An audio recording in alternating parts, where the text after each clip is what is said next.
తెలంగాణ రాష్ట్రంలో ఇప్పుడు మునుగోడు ఉప ఎన్నికల్లో ఉన్న నేపథ్యంలో రాజగోపాల్ రెడ్డి రాజీనామా ఎలాంటి ప్రభావం చూపుతుంది? ఈ నేపథ్యంలో మనతో మాట్లాడడానికి ఈ మునుగోడు ఇష్యూ గురించి టీఆర్ఎస్ రాష్ట్ర నాయకులు దూగుంట్ల నరేష్ గారు మనతో ఉన్నారు. అన్న నమస్తే, ఎలా ఉన్నారు? నమస్తే, బాగున్నా. అంటే కాంగ్రెస్ కంచుకోవటాన్ని టీఆర్ఎస్ ఏం చేయబోతుంది, ఎట్లా? అంటే మొదటి నుంచి కూడా స్వాతంత్ర అనంతరం నల్గొండ జిల్లా అత్యధిక సీట్లు సాధించినటువంటి కాంగ్రెస్ పార్టీ నల్గొండ జిల్లాలో ప్రత్యేకత ఉండే. అంటే ఆనాడు కమ్యూనిస్టుల తర్వాత కాంగ్రెస్ పార్టీ ఎక్కువ సార్లు ఎమ్మెల్యేలు గెలవడం జరిగింది. అట్లాంటి సందర్భం నుంచి తెలంగాణ రాష్ట్ర అవతరణ తర్వాత కేసీఆర్ గారి మీద నమ్మకంతో గత 75 సంవత్సరాల కాలంలో కూడా జరిగినటువంటి అభివృద్ధి ఈరోజు కేసీఆర్ గారు ఆనాడు తెలంగాణ రాష్ట్రం ఏర్పడిన తర్వాత 68 సంవత్సరాల తర్వాత కూడా ఇంకా కూడా మనకు సాగునీరు తాగునీరు రాక మన పిల్లల గోస ఏ రకంగా ఉంది. కొన్ని గ్రామాలకు పోతే బాధవ్ గారు మీరు నమ్మరు కానీ పిల్లలని మంచాల కట్టేసిపోయేవారు. ఎందుకు అంటే ఆ మంచాల నుంచి దిగి ఎక్కడ కింద పడితే కాళ్ళు చేతులు ఇరిగి ఎక్కడ నా పిల్లవాడికి ఇంజూర్ అవుతాడో, నా పిల్లవాడి పరిస్థితి ఎంత ఆగమైద్దో అని వాళ్ళ గోస చెప్పుకోలేటువంటి పరిస్థితిలో గొప్ప గొప్ప నాయకులు ఉన్నారు కాంగ్రెస్ పార్టీలో. జానారెడ్డి గారు, ఉత్తమ్ కుమార్ రెడ్డి గారు, రామరెడ్డి దామోదర్ రెడ్డి గారు, ఇట్లాంటి కోమటిరెడ్డి వెంకటరెడ్డి గారు, ఇట్లాంటి గొప్ప గొప్ప నాయకులు ఉన్నటువంటి నల్గొండ జిల్లాలో అభివృద్ధి మాత్రం చేసింది ఏం లేదు. కానీ ఈరోజు వారికి ఒకటే, తెలంగాణ రాష్ట్ర సాధిస్తేనే, తెలంగాణ రాష్ట్ర ఏర్పాటు జరిగితేనే మనకు న్యాయం జరుగుతుందని నమ్మిరు. ఆ రోజు కేసీఆర్ గారు ఏ రకంగా అయితే హామీ ఇచ్చారో తెలంగాణ రాష్ట్రం ఏర్పాటు తర్వాత మొట్టమొదటి పారద్రోలేది ఫ్లోరోసిస్ ని అని ఆ రోజు వారు ఏ రకంగా అయితే హామీ ఇచ్చారో ఆ తర్వాత ఒక నల్లగొండనే బేస్ చేసుకునే కాకుండా నల్గొండ జిల్లానే కాకుండా రాష్ట్ర వ్యాప్తంగా ఇలాంటి పరిస్థితి ఉండకూడదు. ఒక ప్రాంతంలో ఫ్లోరిన్ వాటర్, ఇంకో ప్రాంతంలో ఇంకో రకంగా వాటర్ తోని చాలా మంది ప్రజలు ఇబ్బందులు పడతారు అని చెప్పేసి మిషన్ భగీరథ కార్యక్రమం ద్వారా ఈరోజు రాష్ట్ర వ్యాప్తంగా ప్రతి ఇల్లుకు ప్రతి గడపకు ఈరోజు శుద్ధమైన నీరు అందుతుందంటే అది కేసీఆర్ గారి పరిపాలన, కేసీఆర్ గారి ముందు చూపు. దాని ద్వారానే కదా ఈరోజు సాగర్లో ఏ రకంగా ప్రజలు తీర్పిచ్చారు. నల్గొండ ప్రజలు మొత్తం కూడా టీఆర్ఎస్ వైపు మద్దతు పలకడం కూడా జరుగుతూ ఉంది. ఇప్పుడు మీరు అన్న ప్రకారం కాంగ్రెస్ పార్టీ కేంద్రంలో లేదు, ఇక్కడ రాష్ట్రంలోనూ అధికారంలో లేదు. అందువల్లనే ఇక్కడ మునుగోడులో ఎలాంటి అభివృద్ధి కార్యక్రమాలు చేపట్టలేదు, నిధులు కూడా రావట్లేదని ఒకవైపు రాజగోపాల్ రెడ్డి చెప్తున్నారు. అది అసమర్థత. నాయకుడు అనేవాడు ప్రతిసారి ప్రభుత్వంలో లేకపోతే అధికారంలో ఉండాల్సిన అవసరం లేదు. ఒక సామాన్య ఎమ్మెల్యే కూడా తెలంగాణ రాష్ట్రం ఏర్పడక ముందు కూడా కేసీఆర్ గారు సిద్దిపేటలో ఎమ్మెల్యేగా ఉన్నారు.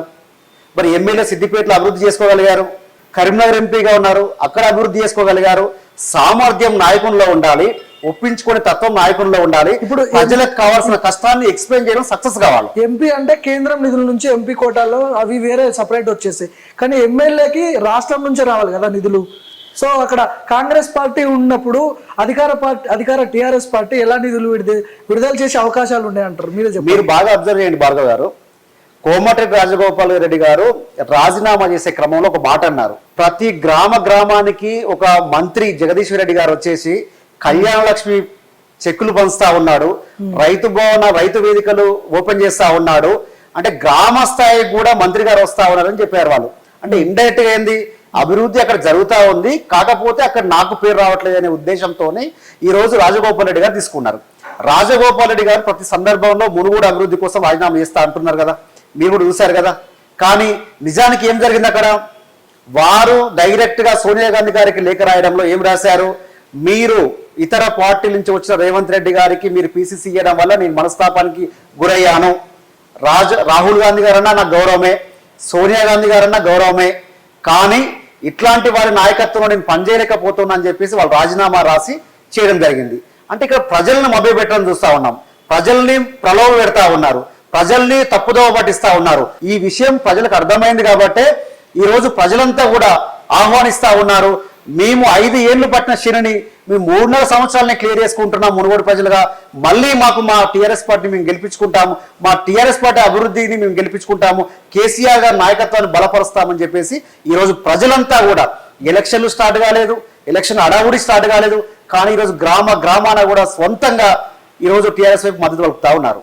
3 సంవత్సరాల నుంచి ఇక్కడ ఎలాంటి అభివృద్ధి జరగలేదు, అందుకోసమే నేను వేరే పార్టీలోకి వెళ్తున్నా అంటే రాజగోపాల్ రెడ్డి లక్ష్యం ఒకటే కనపడతా ఉంది మనకి. ఇప్పుడు కేసీఆర్ని గద్దెదించడమే లక్ష్యంగా నేను బీజేపీలోకి వెళ్తున్నా అని చెప్తున్నాడు. ఒకటండి, ఇప్పుడు గతంలో ఇది కొత్త ఏం కాదు, రాజీనామాలు చేసి గెలవడం అనేది. ఈటల రాజేందర్ గారు చేశారు, గెలిచారు. దుబ్బాకలో చేశారు, గెలిచారు. రఘునందరావు గారు గెలిచారు. మరి కేంద్రం నుంచి ఈ హుజురాబాదు దుబ్బాక నియోజకవర్గాలకు ఏమి ఒరగబెట్టింది కేంద్ర ప్రభుత్వం? కొత్తగా తీసుకొచ్చిన పథకాలు ఏంటి, కొత్తగా తీసుకొచ్చిన ప్రాజెక్టులు ఏంది? మేము బాధితులకు న్యాయం చేస్తాము, లేకపోతే కేంద్ర ఫండ్స్ తీసుకొస్తామని చెప్పి ఆ రోజు ఆ దొంగ హామీలు ఇచ్చారు కదా. ఈ రోజు వాట్సాప్ యూనివర్సిటీ దొంగ హామీలతో బీజేపీ పార్టీ ముందుకు పోతా ఉంది. 1-2 సార్లు ప్రజలు గమనించారు. ఇప్పుడు గమనించి ఖచ్చితంగా కర్రు కాల్చి వాత పెడతారు. మునుగోడు నియోజకవర్గంలో ఎప్పుడు ఎలక్షన్ వచ్చినా సరే టీఆర్ఎస్ పార్టీ వైపు మద్దతు తెలుపుతారని చెప్పి పూర్తి విశ్వాసంతో ఉన్నాం ఈరోజు. ఒకవైపు బీజేపీ ఎమ్మెల్యే ఈటల రాజేందర్ కావచ్చు, వివేక వెంకటస్వామి, జితేందర్ రెడ్డి ఇలా కుర్చీ చేసుకొని కూర్చున్న పరిస్థితి ఉన్నది మన మునుగోడులో. అంటే బై ఎలక్షన్ ఉప ఎన్నికలపై ఎలా ఉండబోతుంది మీ కార్యాచరణ? గతంలో కూడా దుబ్బాక జితేందర్ రెడ్డి గారు ఇన్ఛార్జిగా ఉన్నారు, హుజురాబాద్ దగ్గర కూడా ఇన్ఛార్జిగా వారే ఉన్నారు. కానీ ఆనాడు ఇచ్చిన హామీలు ఇక్కడ పోయినాయి. ఆనాడు ఇచ్చిన హామీలను రుజువు చేసుకోవాల్సిన అవసరం ఉంది. మేము చెప్తా ఉన్నాం, మేము గతంలో హుజురాబాద్ రాజకీయం అంటే ఎలక్షన్ జరగముందుకే ఇచ్చిన దళిత బంధు హామీని మేము ఏదైతే పైలట్ ప్రాజెక్టుగా తీసుకున్నామో దాన్ని పూర్తి స్థాయిలో మేము కంప్లీట్ చేస్తూ ఉన్నాం. అది మేము చేసిన ఉదాహరణ. మీరు చెప్పిన హామీల ప్రకారంగా కేంద్రం నుంచి నిధులు ఎక్కడ తీసుకొచ్చారు? పైగా మాకు తెలంగాణ రాష్ట్ర రీఆర్గనైజేషన్ యాక్ట్ లో ఉన్నటువంటి బిల్లులోని వాటినే కదా మీరు చేయండి. ఇప్పటికి కూడా ఒక్కటే భార్గవ్ గారు మీరు చిన్న గమనించండి, ప్రజలందరికీ తెలియాల్సిన అవసరం ఉంది, మీ లెజెండ్ టీవీ ద్వారా తెలియాల్సిన అవసరం ఉంది. ఈ రోజు నరేంద్ర మోడీ గారు ఢిల్లీలో పార్లమెంట్లో తెలంగాణ పుట్టుకను అవమానిస్తాడు, తలుపులతో మూసి బిల్లును ఆమోదించమంటారు, తల్లి చనిపోయి బిడ్డ బతికినని చెప్పి మాట్లాడుతూ ఉంటారు. అంటే ఆ రకంగా వ్యతిరేకించినటువంటి మోదీ గారు ఎలక్షన్లకు వచ్చేసరికి, ఓట్లు సీట్లకు వచ్చేసరికి ఇదే తెలంగాణ పరేడ్ గ్రౌండ్కి వచ్చి వంగి వంగి దండాలు పెడతా ఉన్నారు. ఇది కాదా? దీన్ని అర్థం చేసుకోరా ప్రజలు? ఇది అర్థం కాని తెలంగాణ, ఎడ్డి గుడ్డి తెలంగాణ కాదు ఇది. హుజూర్ నగర్ లో, నల్గొండలో ఇంతకుముందు జరిగిన హుజూర్ నగర్ ఎలక్షన్ లో ఒక్కటే అండి, అక్కడ బీజేపీ సభ్యత్వాలు 6,000 సభ్యత్వాలు ఉండే, కానీ వారి పడ్డ ఓట్లు 3,000. కానీ ఇవన్నీ చూస్తుంటే అంటే మీకేమనిపిస్తుంది? బై ఎలక్షన్ వచ్చినప్పుడల్లా బీజేపీయే అంటే గెలుస్తుంది. అక్కడ ఉప ఎన్నిక వస్తే బీజేపీ అక్కడ పట్టం కడుతున్నారు ప్రజలు. అంటే దీన్ని బట్టి బీజేపీ రాష్ట్రంలో ఇంక్రీజ్ అవుతుందని చెప్పవచ్చా, తగ్గుతుందని చెప్పవచ్చా? ఎట్లా ఏం చెప్తారు? అంటే ఏదైనా గోబెల్స్ ప్రచారాలు అంటారు కదా, ఆ రకంగా ప్రచారానికి కొంత సమయం ఇచ్చారు, కొంత నమ్మాం. ప్రజలే కాదు, తెలంగాణ రాష్ట్ర ప్రభుత్వంగా టీఆర్ఎస్ పార్టీగా మేము కూడా మోదీ గారిని నమ్మే కదా జిఎస్టీలో మేము అనుకూలంగా చేసినాము. రాష్ట్రపతి ఎలక్షన్లో వాళ్ళకి మద్దతు పలికాము, ఉపరాష్ట్రపతి ఎలక్షన్లో వారికి మద్దతు పలికాము. ఈ రోజు జిఎస్టీ కేంద్ర ప్రభుత్వం ఏం చేస్తా ఉంది? పాల మీద జిఎస్టీ వేస్తా ఉంది, పరాటా మీద జిఎస్టీ వేస్తా ఉంది, హాస్పిటల్కి పోతే హాస్పిటల్ బెడ్ల మీద జిఎస్టీ వేస్తా ఉంది, రూమ్లకి వెళ్ళి రెస్ట్ తీసుకుంటే హోటల్ రూమ్ల మీద కూడా జిఎస్టీ వేసే పరిస్థితి కనబడతా ఉంది ఈరోజు.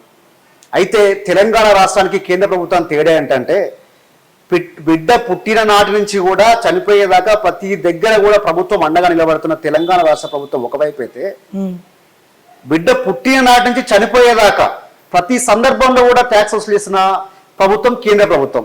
సో ఇది చాలు కదా ప్రజలు తెరవాల్సింది. అంటే గతంలో కరోనా పాండమిక్ కరోనా సిచ్యువేషన్ వల్ల దేశం ఆర్థికంగా క్షోభించింది, అందువల్లనే వాటిని ట్యాక్సుల రూపంలో ప్రజల మీద వేస్తున్నారని కొంతమంది కాంగ్రెస్ నేతలు కావచ్చు వారు సైతం కూడా ఆరోపిస్తున్నారు. దీని మీద మీరు ఏం చెప్తారు?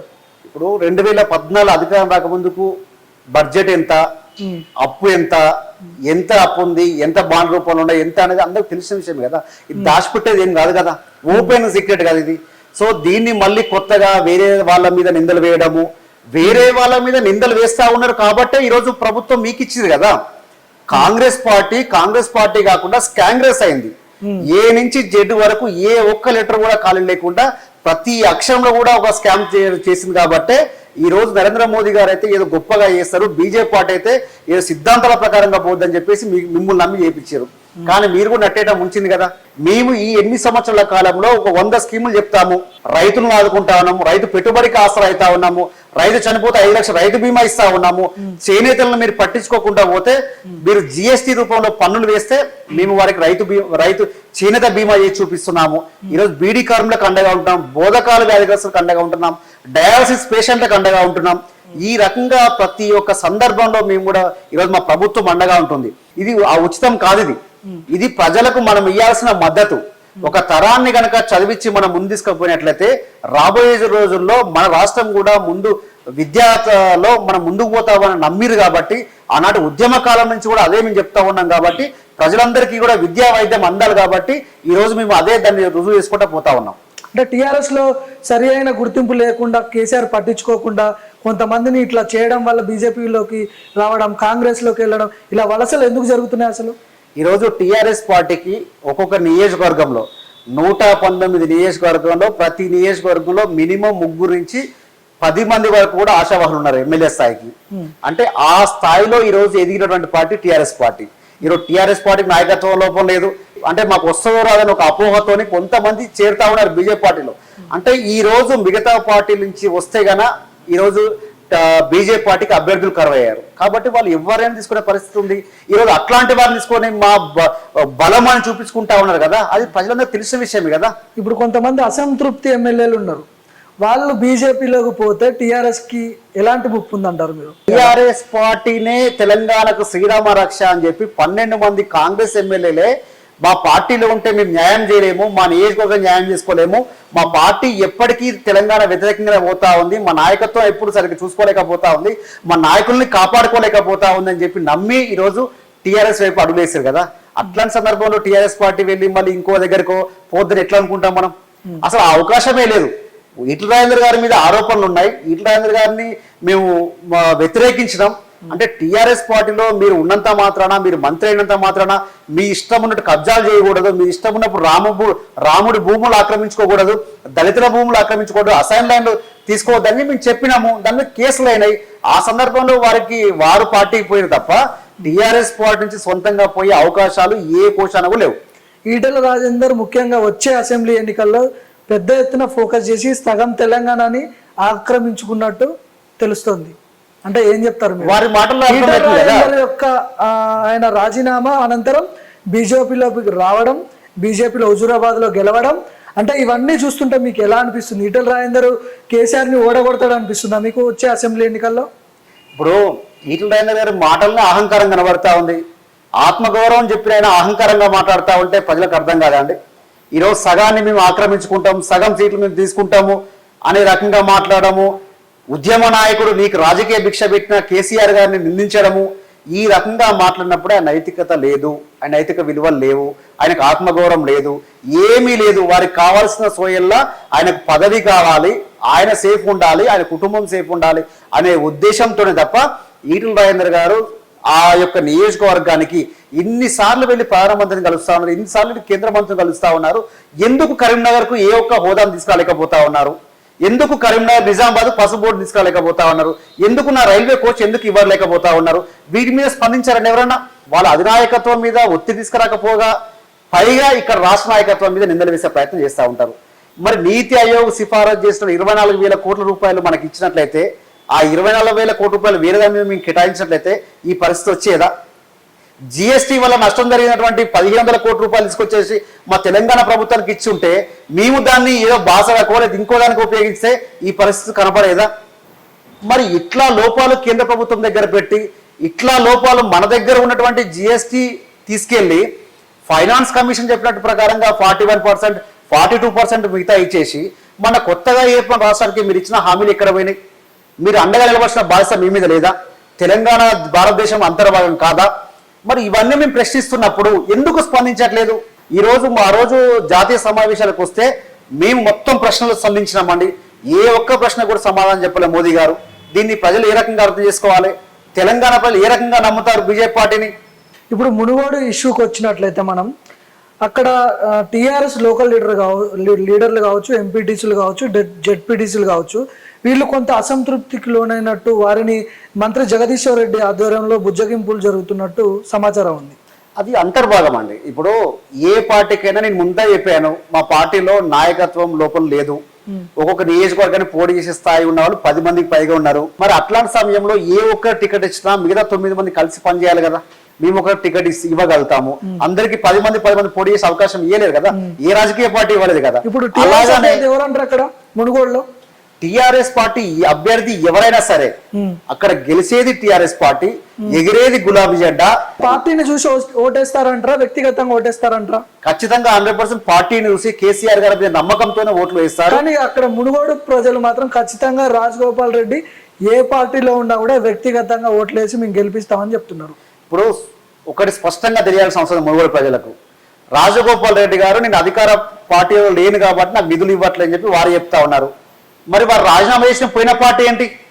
బీజేపీ పార్టీ కదా. బీజేపీ పార్టీ అధికారంలో ఉంది ఈరోజు. బీజేపీ పార్టీ డైరెక్ట్గా ఫండ్స్ ఇవ్వడానికి అవకాశాలు ఉన్నాయా? మరి ఏ రకంగా వాళ్ళు అభివృద్ధి చేస్తారు? ఆయన అభివృద్ధికి ఉపయోగపడుతుంది. జార్ఖండ్లో కాంట్రాక్ట్లు ఇచ్చినందుకు వారికి మళ్ళీ బీజేపీ కృతజ్ఞత తీర్చుకోవడానికి ఉపయోగపడుతుంది తప్ప ఇది తెలంగాణ మునుగోడు ప్రజలకు ఏ కోశాన ఉపయోగపడదు. వచ్చే అసెంబ్లీ ఎన్నికల్లో బీజేపీ జెండా ఇక్కడ ఎగురుతుంది. వచ్చే ఆ లోపు మొత్తం వ్యూహ రచన ప్లాన్ చేసుకుంటున్నాం మేమని చెప్తున్నారు. ఇప్పుడు 2024లో వచ్చే ఎలక్షన్స్ లో 2023 వచ్చే ఎలక్షన్ గెలుస్తామంటున్నారు. సరే అప్పుడు పోటీ చేయమనండి. ఇప్పుడు వచ్చే 1.5 year కోసం మీరు పోటీకి అది ఉపయోగపడదు కదా. ఇది ప్రజల కోసం కాదని స్పష్టమైంది కదా. ప్రజలకేమో మునుగోడు ప్రజల కోసం ఉప ఎన్నికలు వస్తే ప్రభుత్వం పట్టించుకుంటది, మీకు అభివృద్ధి చేస్తా అని చెప్పి ఒకవైపు చెప్తా ఉన్నారు. కాంగ్రెస్ పార్టీకి వచ్చేసరికినేమో రేవంత్ రెడ్డి గారికి పీసీసీ ఇవ్వడం వల్ల నేను రాజీనామా చేస్తామని చెప్తా ఉన్నారు. బీజేపీ పార్టీకి వచ్చేసరికినేమో వారి కాంట్రాక్టులకు కృతజ్ఞత తీర్చుకోవడం కోసం ఇస్తామని చెప్పి మాట్లాడుతూ ఉన్నారు. ఇవన్నీ ఈ విభిన్న వైఖరులు వారిలో ఒక అపరిచితుని చూస్తా ఉన్నారు మునుగోడు ప్రజలు.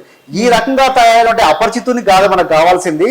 మనకు అండగా నిలబడాల్సిన టిఆర్ఎస్ పార్టీ కావాలి, మనకు చేదోడు వాడగా నిలబడే మన అభ్యర్థులు కావాలి. మనకు ఏ క్షణానైనా తెలంగాణ కష్టాల్లో ఉంటే నిలబడి గెలిపించే నాయకుడు కేసీఆర్ కావాలని చెప్పి మునుగోడు ప్రజలు కోరుకుంటా ఉన్నారు. అదే జరిగి తీరుతా ఉంది. మీరు ఈ హుజురాబాద్ కు దుబ్బాకకు ఏం చేశారో చెప్పి మునుగోడుకు అడుగు పెట్టండి. లేదు అంటే మునుగోడు హెడ్ క్వార్టర్స్ లోనే వచ్చి ముక్కు నెలకు రాసి వెనక్కిపోండి. నిజంగా మీకు చేతనైద్దని చెప్పి మీ సందర్భంగా డిమాండ్ చేస్తా ఉన్నా నేను. గత ఎలక్షన్ లో మీరు హామీలు ఇచ్చినట్టుగా హుజురాబాద్ కి ఏం చేశారు, దుబ్బాకకి ఏం చేశారు, పోనీ తెలంగాణ రాష్ట్రానికి ఏం చేశారు? మీరు మిమ్మల్ని నమ్మి గెలిపిస్తే మీరు చేసింది ఏంటి? ఈ రోజు అమిత్ షా గారు వస్తున్నారని చెప్తా ఉన్నారు. అమిత్ షా గారు కాదు, గతంలో చాలా సందర్భాలు వచ్చారు అమిత్ షా గారు. ప్రధానమంత్రి మోదీ గారు వచ్చారు. ప్రధానమంత్రి మోదీ గారు హైదరాబాద్ లో ఉంటే కనీసం ఒక కార్పొరేటర్, ఒక మాజీ కార్పొరేటర్ వస్తే కూడా ప్రధానమంత్రి చేతుల మీద కండ వేద్దాం సిద్ధమయ్యారండి. కానీ ఏ ఒక్క నాయకుడు పోలే. వారు చేసిన అహంకారానికి, వారు చూస్తున్నటువంటి తీరును గమనించి ఇక్కడ జిహెచ్ఎంసీలో 4 కార్పొరేటర్లు వచ్చి టీఆర్ఎస్ పార్టీలో జాయిన్ అయ్యారు. వరంగల్ కార్పొరేటర్లు వచ్చి టీఆర్ఎస్ పార్టీలో జాయిన్ అయ్యారు. ఆదిలాబాద్ కార్పొరేటర్లు వచ్చి టీఆర్ఎస్ పార్టీలో జాయిన్ అయ్యారు. ఈ రకంగా ఉంది తప్ప టీఆర్ఎస్ పార్టీ నుంచి ఏ ఒక్క నాయకుడు కూడా ప్రధానమంత్రి మోదీ నాయకత్వంలో జాయిన్ చేసుకుంటా అన్నా కూడా ఏ ఒక్క అభ్యర్థి నుంచి కూడా చలనం లేదు. దాసోహ శ్రవణ్ గారు పోతా ఉన్నారు. విజయారెడ్డి గారికి టికెట్ హామీతో తీసుకున్నందుకు వారు పోతా ఉన్నారు. ఏ రకంగా పోతుందో మనం చెప్పాల్సిన అవసరం లేదు కదా. ఈరోజు సోషల్ మీడియా ద్వారా, యూట్యూబ్ ఛానల్స్ ద్వారా, మీడియా ద్వారా, ప్రింట్ మీడియా ద్వారా, ఎలక్ట్రానిక్ మీడియా ద్వారా ఎక్కడ ఏం జరుగుతా ఉందో మనకంటే గొప్పగా ఈరోజు తెలివిగా సమానం చెప్పే గ్రామ ప్రజలు ఉన్నారు. ఈరోజు ప్రజా సంగ్రామ యాత్ర 3వ విడత చేస్తున్నాడు బండి సంజయ్ పాదయాత్ర. వీళ్ళందరూ ఏదో స్కెచ్ ప్లాన్ ప్రకారం వచ్చే అసెంబ్లీ ఎన్నికలపై ఖచ్చితంగా బీజేపీ గెలిపిద్దామనే ఉద్దేశంతో బండి సంజయ్ ముందుకు పోతున్నాడు తెలుస్తుంది. మీకు ఏమనిపిస్తుంది ఇవన్నీ చూస్తుంటే? బండి సంజయ్ గారి 3 పాదయాత్రలు మనం గమనిద్దాం. మొదటి పాదయాత్ర కంటే ముందు సంక్షేమ పథకాలు విమర్శించే వాళ్ళు, కాళేశ్వరం నీళ్ళ మీద విమర్శించే వాళ్ళు, సాగు జరగట్లేదని విమర్శించే వాళ్ళు. ఈ 2 పాదయాత్రలు అయిన తర్వాత వారికి బుద్ధి వచ్చింది. ఎందుకంటే వారు గ్రామాన తిరుగుతున్నారు. గ్రామాన ప్రజలు వెల్కమ్ చేసి మా ఊరు ఇంత అభివృద్ధి చెందింది, మా ఊర్లో సాగు ఈ రకంగా అభివృద్ధి చెందింది.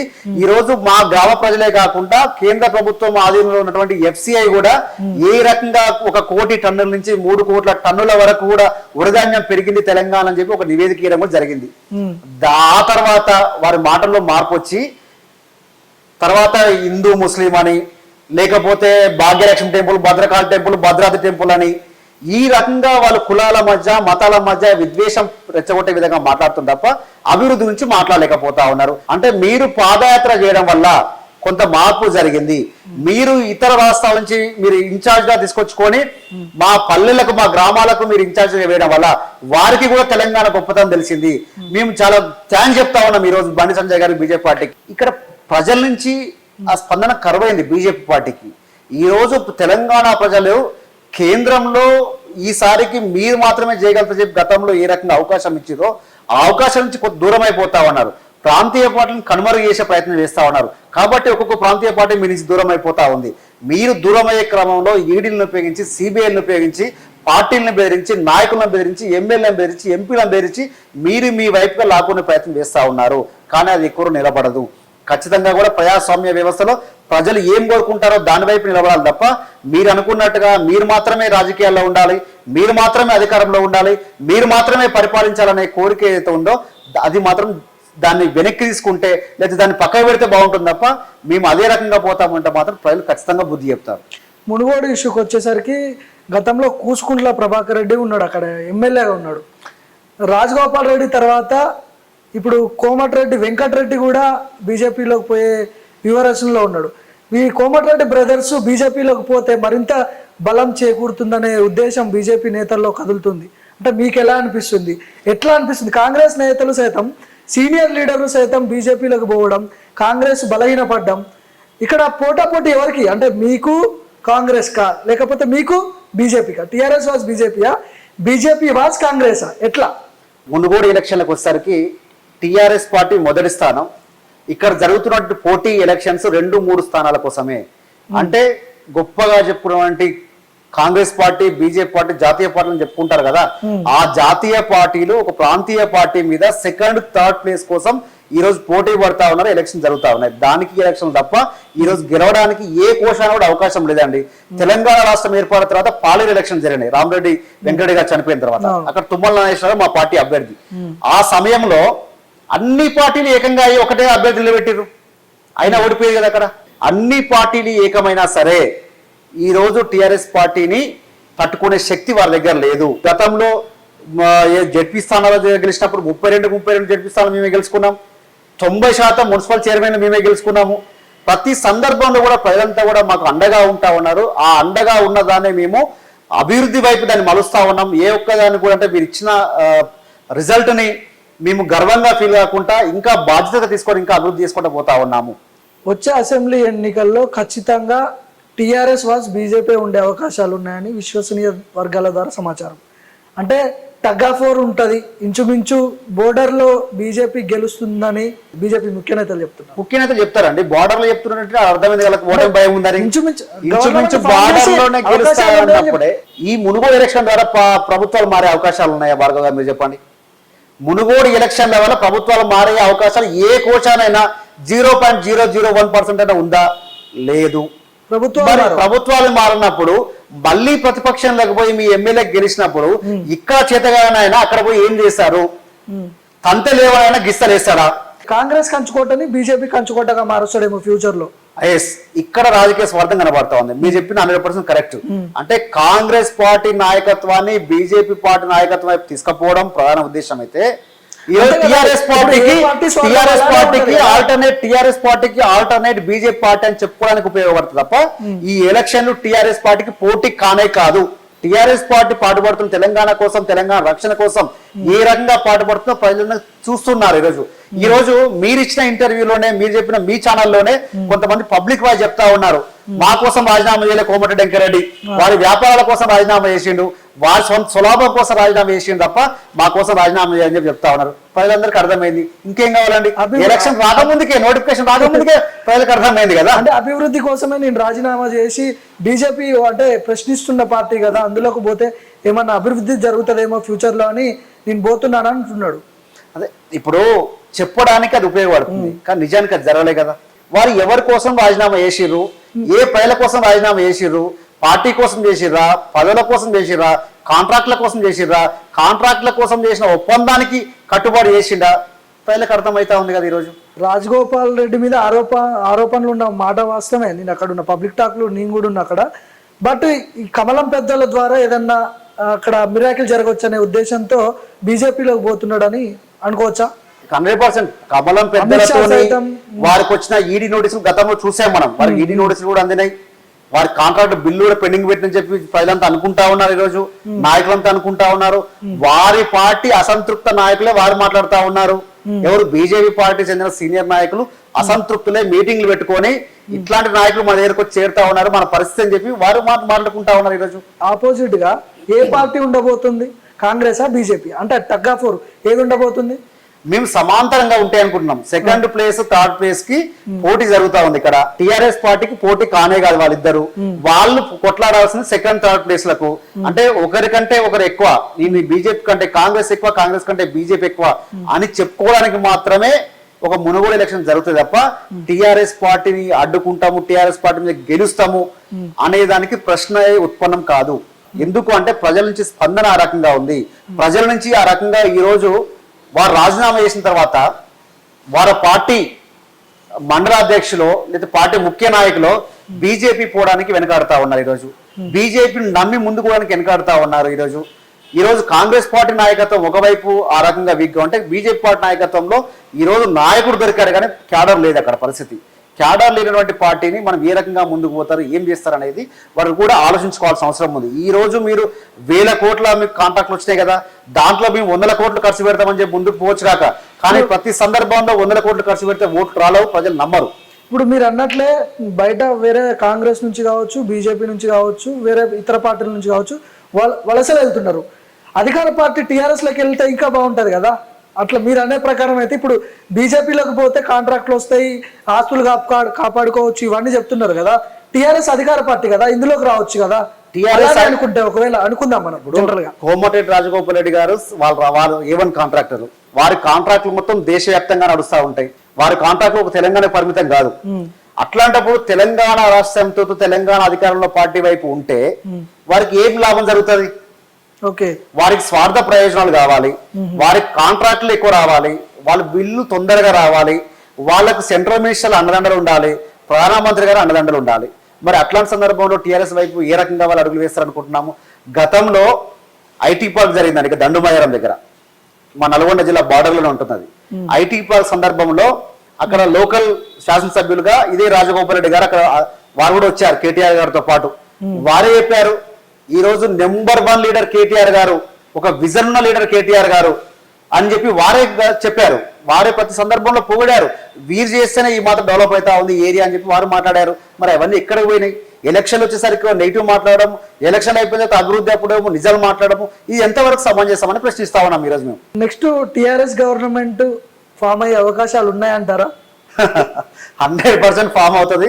దాంట్లో అనుమానం మీకు ఉండొద్దు. అంటే ఈ తెలంగాణ రాష్ట్రంలో 3 ఉప ఎన్నికలు వచ్చినాయి. ఇవి చూస్తుంటే మీకు ఎట్లా అనిపిస్తుంది? ఒక ఛాన్స్ ఇస్తే బీజేపీ దూసుకొని వెళ్ళిపోతుంది. ఇప్పుడు నేను చెప్పాను కదా, అట్లాంటిది జనరల్ ఎలక్షన్ లో ఎన్ని సీట్లు వచ్చే అవకాశాలు ఉండవు?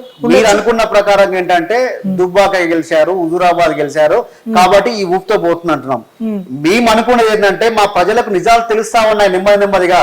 దుబ్బాకలో చేసినప్పుడు ఎన్ని హామీలు ఇచ్చారు, హుజూరాబాద్ కు వచ్చినప్పుడు ఎన్ని హామీలు ఇచ్చారు, ఈ రోజు నాగార్జున వచ్చేసరికి ఎన్ని రకాల హామీలు ఇచ్చారు, ఏ రకంగా వాళ్ళకి డిపాజిట్ గడం చేసే విధంగా చేశారు, ఇవన్నీ ప్రజలకు అర్థమవుతా ఉన్నాయి. అది మీరు బలం అనుకుంటున్నారు, మేము బలహీనత అనుకుంటా ఉన్నాం. ఎందుకంటే నిజంగా కేంద్ర ప్రభుత్వం యొక్క చేసినటువంటి పనులు ఈరోజు ప్రజల దాకా చేరుతా ఉన్నాయి. ఈ రోజు హామీలు ఎక్కడ పోయినాయి, వాళ్ళు చేసిన పనులు ఎక్కడ పోయినాయి, వారు ఎందుకు తెలంగాణను పక్కదోవ పట్టిస్తా ఉన్నారు, ఎందుకు ప్రతి సందర్భాన్ని గుజరాత్ని, ముంబైని, మహారాష్ట్రని వారు ఎందుకు ఎంచుకుంటా ఉన్నారు? మా తెలంగాణ అభివృద్ధి చెందుతా ఉన్నప్పుడు తెలంగాణ దేశంలోనే నిన్న ఈజ్ ఆఫ్ డూయింగ్ బిజినెస్ లో నెంబర్ 1 స్థానం తెలంగాణ సాధించిందండి. జిఎస్డిపిలో నెంబర్ 1 స్థానం ఉంది. ఈరోజు తెలంగాణ జిఎస్డిపిలో కేంద్రం సగం కూడా లేదు. ఈ రోజు గొప్పగా చెప్పుకున్న యోగి ప్రభుత్వంలో తెలంగాణ జిఎస్డిపిలో ఉన్నటువంటి వాటిలలో ఉత్తరప్రదేశ్ లో సగం కూడా లేదు. మరి దీన్ని ఏమందాం? మీ డబుల్ ఇంజిన్ సర్కార్ ఎక్కడ పోయింది? మీ డబుల్ ఇంజిన్ సర్కార్ ఉన్నటువంటి కర్ణాటకలో, మహారాష్ట్రలో, నిన్న మొదలుగా బీహార్లో ఇట్లాంటి ప్రతి సందర్భంలో కూడా ఈ రోజు వరకు కూడా తాగునీరు లేక కిలోమీటర్ల మహిళలు ఈ రోజు పోయి తాగునీరు తెచ్చుకునే పరిస్థితి ఉంది. ఈరోజు తెలంగాణలో పరిస్థితి ఉందా? ఇంటింటికి నల్లా దిప్పగానే సాగా నీళ్లతోని, మిషన్ భగీరథ నీళ్లతోని కాలు కడుగుతున్న మా వ్యక్తి కేసీఆర్ గారు కాదా? ఇది ప్రజలు గమనించరా? శుద్ధమైన వాటర్ ఇచ్చి, శుద్ధమైన విద్యనిచ్చి, వైద్యాన్నిచ్చి ఇంత గొప్పగా చేస్తున్నటువంటి కేసీఆర్ గారిని ఏ రకంగా కాదనుకుంటారు? ఒక తల్లి పిల్ల కడుపులో ఉన్నప్పుడే పౌష్టికాహారాన్ని ఇస్తున్నాడు, పుట్టగానే కేసీఆర్ కిట్ ఇస్తా ఉన్నాడు, వారికి అండగా 12,000 రూపాయలు డబ్బులు ఇస్తా ఉన్నారు, వారిని తీసుకెళ్లి ఇంటికి దింపడానికి ఫ్రీ అంబులెన్స్ ఇస్తా ఉన్నారు, తర్వాత వారు చదువుకోవడానికి గురుకుల విద్యాలయం ఇస్తా ఉన్నారు, తర్వాత వారి కాలేజీలో స్కాలర్షిప్లు ఇస్తా ఉన్నారు.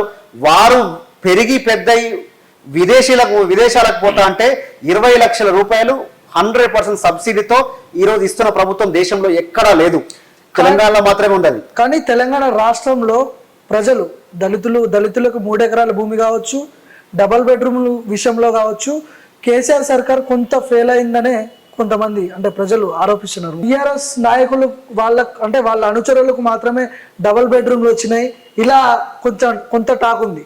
టిఆర్ఎస్ పార్టీలో నేను ఇప్పుడు ఎల్మే ప్రాంతంలో ఉన్నా, నాగోల్ డివిజన్ లో మీకు డబుల్ బెడ్రూమ్ ఉన్నాయి, సుష్మా థియేటర్ వనశ్రీపురం డివిజన్ లో డబుల్ బెడ్రూమ్ ఉన్నాయి.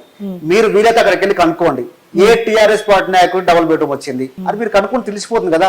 పారదర్శకంగా ఈ రోజు దేశంలో ఈరోజు రాష్ట్రంలో తెలంగాణ రాష్ట్రమే ఒక పారదర్శకంగా ముందుకు పోతా ఉంది.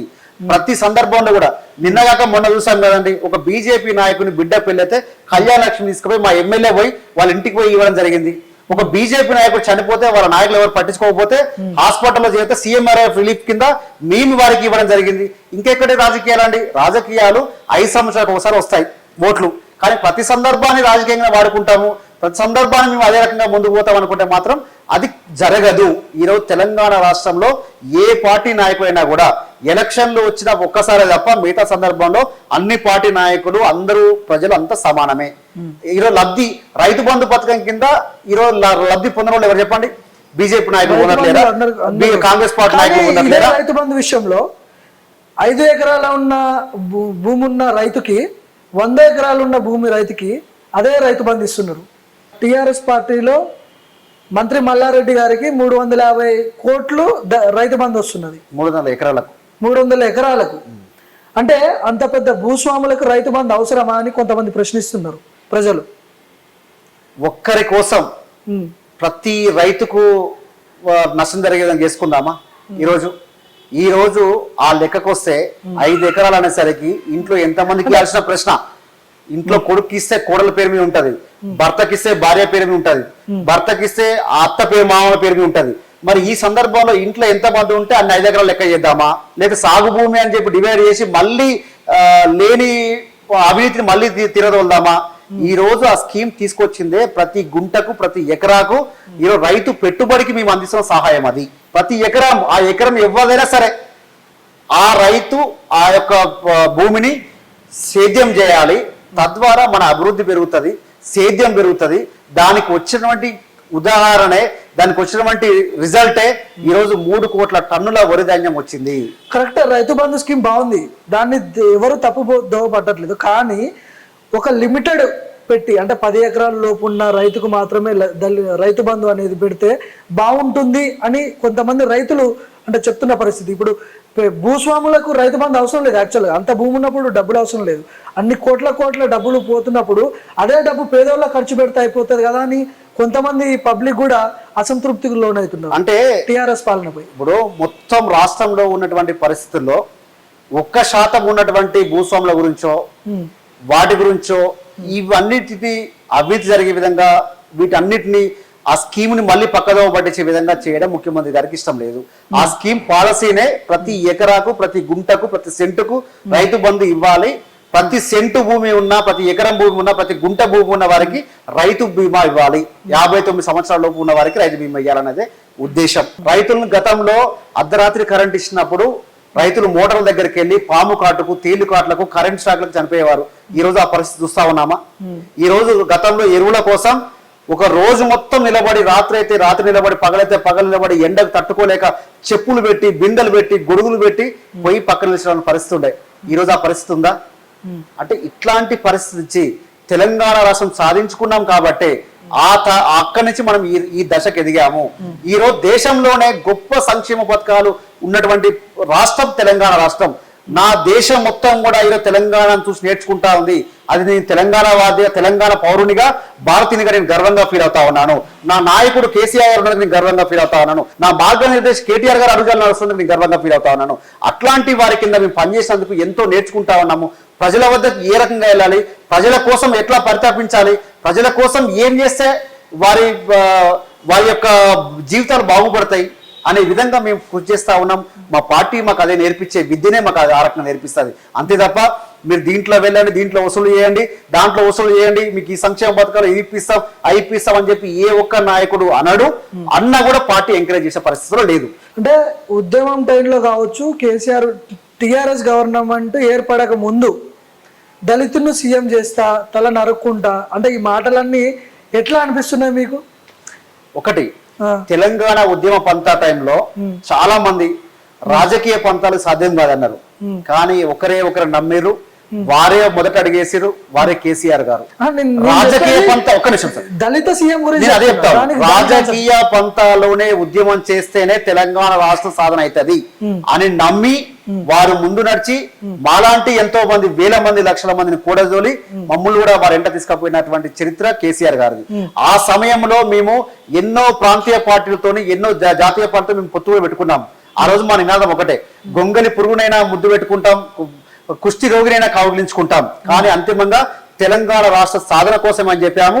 ఆ రకంగా తెలంగాణను వ్యతిరేకించిన పార్టీలు అందరినీ కూడా ఒప్పించాము. దేశంలో 36 పార్టీల లెటర్లు తీసుకొని పార్లమెంట్ సాక్షిగా ఇవ్వడం జరిగింది. అంటే అట్లాంటి చరిత్ర ఉన్నటువంటి కేసీఆర్ గారు ఈ రోజు ముఖ్యమంత్రి అయితే దళితులు ముఖ్యమంత్రి చేద్దామని చెప్పి ప్రపోజల్లో ఉన్నారు. ఆ రకంగా ఫిక్స్ అయిన సమయంలో మా పార్టీ నాయకులు, మా పార్టీ నాయకత్వం, మా పార్టీలో గెలిచినటువంటి ఎమ్మెల్యేలు, ఎంపీ అందరూ కూడా లేదు సార్, ఈ సందర్భంలో తెలంగాణ రాష్ట్రం ఏర్పడింది, ఇప్పుడే చిన్న పసికున్న తెలంగాణ, ఈ తెలంగాణ పసికున్న వేరే చేతిలో పెట్టడం సాధ్యం కాదు, ఖచ్చితంగా మీరే ఉండాలని చెప్పి ఆ రోజు మేమందరం కలిసి కూడా మా పార్టీకి సాధారణ కార్యకర్త నుంచి మా శాసనసభ సభ్యులు, పార్లమెంట్ సభ్యులు అందరూ కూడా ఒత్తిడి చేయడం వల్ల ఆ రోజు ముఖ్యమంత్రి కేసీఆర్ గారు ఒప్పుకోవడం జరిగింది. ఎందుకు ఒప్పుకున్నారు అంటే, ఒకరి చేతిలో పెట్టిన వెనకాల ఉండి ఈ యొక్క సాధ్యం కాదు. దానికి ఉదాహరణ చెప్తానండి. ఎలక్షన్ జరిగిన తర్వాత ఇదే రేవంత్ రెడ్డి గారు టీడీపీ పార్టీలో ఉండి ప్రభుత్వాలను కూడగొట్టడం ప్రయత్నం చేయలేదా? అది సాధ్యపడిందా? అదే ముఖ్యమంత్రి గారు కేసీఆర్ గారు కాకుండా ఇంకేం జరిగి ఉంటే ఈరోజు నా తెలంగాణ ఎక్కడ పోతా ఉండే, కొట్లాడి సాధించుకొచ్చిన తెలంగాణ ఎక్కడ పోతా ఉండే, 60 సంవత్సరాలు కొట్లాడి వేల మంది ప్రాణాలు పోయినటువంటి తెలంగాణ అమరవీరుల త్యాగాలు ఎక్కడ పోతా ఉండే. ఈ రోజుకు కూడా కాంగ్రెస్ పార్టీ, బీజేపీ పార్టీ ఏ రకంగా మాట్లాడుతా ఉన్నాయి, తెలంగాణ తీసుకొని మళ్ళీ ఆంధ్రలో కలుపుదాము, ఈ రకంగా మాట్లాడుతున్నటువంటి వాళ్ళని ఎంత అమరవీరుల శోభపడతా ఉన్నాయి కదా. రాష్ట్రం ఏర్పడక ముందు ఉస్మానియా యూనివర్సిటీలో ఉద్యమాల పురిటిగడ్డ, అప్పుడు ఉద్యమాలు బాగా జరుగుతున్నాయి, స్టూడెంట్స్ ఆత్మహత్యలు కావచ్చు, ఇవన్నీ కేసీఆర్ కూడా పాల్గొని ఉద్యమంలో పనిచేసిన సంఘటనలు మనం చూడవచ్చు.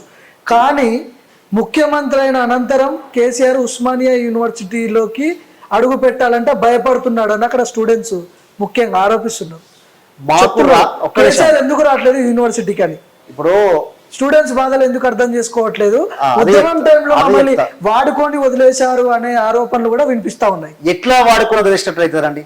మీరు ఒక్కసారి అబ్జర్వ్ చేయండి. తెలంగాణ ఉద్యమంలో పాల్గొన్నటువంటి వాళ్ళలో తెలంగాణ ఉద్యమంలో పాల్గొన్నటువంటి విద్యార్థులు ఎవరైతే యాక్టివ్ లీడర్లు ఉన్నారో 2014 మొదటిసారికి పిడమర్తి రవి గారికి, బాల్క సుమన్ గారికి, గాదర్ కిషోర్ గారికి అవకాశాలు దొరికినాయి కదా. ఉస్మానియా విద్యార్థులు కాదా? దళితులు ఉన్నారు, గిరిజనులు ఉన్నారు, బీసీ వాళ్ళు ఉన్నారు, ఎస్సీ వాళ్ళు ఉన్నారు, ఎస్టీ వాళ్ళు ఉన్నారు. ఈ మైనార్టీలకి లేనిది ఓన్లీ టీఆర్ఎస్ ఆర్గనైజేషన్ లో పనిచేసిన వాళ్ళకి ఇట్లా అవకాశాలు కనిపించి మిగతా వాళ్ళంతా అంటే ఎలా ఉందంటే ఆ పార్టీలో పనిచేసిన వాళ్ళకి పదవులు వచ్చినాయి, ఎంపీలు అయ్యారు, ఇట్లా ఎమ్మెల్యేలు అయ్యారు అని యూనివర్సిటీ విద్యార్థులు సైతం అక్కడ ఆరోపిస్తున్న పరిస్థితి మనకు కనబడతా ఉంది. అదేవిధంగా అంటే ఫస్ట్ ముఖ్యంగా ఇందులో చూడదగ్గ విషయం ఏంటంటే, యూనివర్సిటీలోకి వచ్చి కేసీఆర్ ఎందుకు మమ్మల్ని పరామర్శించట్లేదు, మా బాధలు ఎందుకు అర్థం చేసుకోవట్లేదు, నోటిఫికేషన్లు ఎందుకు ఇవ్వట్లేదు, మేము కనపడట్లేదా, మేము ఓట్లేయలేదా అని వాళ్ళు అడుగుతున్నారు స్టూడెంట్స్. రాజకీయం చేయాలనుకునేవాడు ఉస్మానియా యూనివర్సిటీలో పోయి అలజాలు సృష్టించాలని ప్రయత్నం చేశాడు. రాజకీయాలను చేయాలనుకోవట్లేదు కేసీఆర్ గారు. రాజకీయాలు చేసి పిల్లల భవిష్యత్తు నాశనం చేయాలని కేసీఆర్ గారు కోరుకోవట్లే కదా. ఏ ఉద్యమం చేస్తే ఈ రోజు జోనల్ సిస్టమ్ తీసుకొచ్చారు, ఏ ఉద్యమం చేస్తే ప్రధానమంత్రి పార్లమెంట్ లో బిల్లు చేయించుకొని రాష్ట్రపతి ఉత్తరం దాకా తీసుకెళ్లి 90%, 95% ఈ రోజు స్థానికులకే దక్కే విధంగా ఈ రకంగా చేయగలిగారు ముఖ్యమంత్రి గారు. అంటే ఇదంతా తెలంగాణ విద్యార్థి లోకం కోసం కాదా? ఈ రోజు విద్యార్థుల కోసమే కదా 1000 గురుకులాల పాఠశాలలు ఏర్పాటు చేసేది. ఈ రోజు విద్యార్థుల కోసమే కదా ఓవర్సీస్ స్కాలర్షిప్ స్కీములు పెట్టింది. ఈ రోజు విద్యార్థుల కోసమే కదా కరోనా కష్టకాలంలో కూడా స్కాలర్షిప్లు పెండింగ్ లేకుండా డిస్ట్రిబ్యూట్ చేస్తా ఉంది. ఇంత గొప్ప చరిత్ర ఉన్నటువంటి కేసీఆర్ గారు యూనివర్సిటీ రావట్లేదు అని నెపాలు పెడతా ఉన్నారు. యూనివర్సిటీ రావడం ముఖ్యం కాదు, మనకు ఏ రకంగా ఫలాలంతా ఉన్నాయి, విద్యార్థి లోకం ఏ రకంగా అభివృద్ధి చెందుతా ఉంది, ఈరోజు విద్యార్థి లోకం ఏ రకంగా ఒక అడుగు ముందుకేస్తా ఉంది, ఈరోజు ప్రభుత్వ పాఠశాల కూడా మెరుగైన విద్య ఏ రకంగా అంతా ఉంది, ఈరోజు ప్రభుత్వ వైద్యశాలలో కూడా మెరుగైన వైద్యం ఏ రకంగా అంతా ఉంది, ఇవి గమనించాలి తప్ప ముఖ్యమంత్రి గారు యూనివర్సిటీ రావట్లేదు, ముఖ్యమంత్రి గారు నన్ను పిలిచి మాట్లాడలేదు, ముఖ్యమంత్రి గారు నాకు ఎమ్మెల్యే అపాయింట్మెంట్ ఇవ్వలేదు, ఇవి కాదు కావాల్సింది. అభివృద్ధి కోసం కొట్లాడాలి, సంక్షేమం కోసం కొట్లాడాలి. నిజంగా ఏవి కావాలో ప్రజలను ప్రేమించే వాడికి తెలుస్తుంది అవి ప్రజలకు ఏం కావాలనేది. వాటిని తీసుకెళ్లి ముఖ్యమంత్రి గారి దగ్గర పెట్టిన ప్రతి క్షణంలో కూడా ముఖ్యమంత్రి గారు చాలా సందర్భాల్లో అసెంబ్లీ సాక్షి కూడా చెప్పారు, చిన్నారెడ్డి గారు ఒక ప్రతిపాదన పెట్టారు, అది నాకు నిజం అనిపిస్తుంది, చేసేద్దాం. వేరే అయితే ఇంకొక మంత్రి గారు చెప్తా ఉన్నా దాన్ని చేసేద్దాము అని అంటారు. మాకు భేషజాలాలు లేవు. మీరు తెలంగాణ అభివృద్ధి కోసం ఏమి చెప్పినా సరే మేము దాన్ని గుండెల్లో పెట్టుకొని ఏ రకంగా ఇంప్లిమెంట్ చేయాలి, దానికి బడ్జెట్ ఎంత ఖర్చు అయినా సరే, ఎంత అవసరమైనా సరే దాన్ని సమకూర్చుకొని. తెలంగాణ రాష్ట్రం కావాల్సిందండి. ఈరోజు తెలంగాణ రాష్ట్రంలో మీరు అది ఫ్రీ ఇస్తున్నారు, ఇది ఫ్రీ ఇస్తా అంటా ఉన్నారు కదా, మేము దాన్ని ఫ్రీగా అనుకోవట్లేము, మేము వాళ్ళకు సపోర్ట్ గా మేము భావిస్తా ఉన్నాం.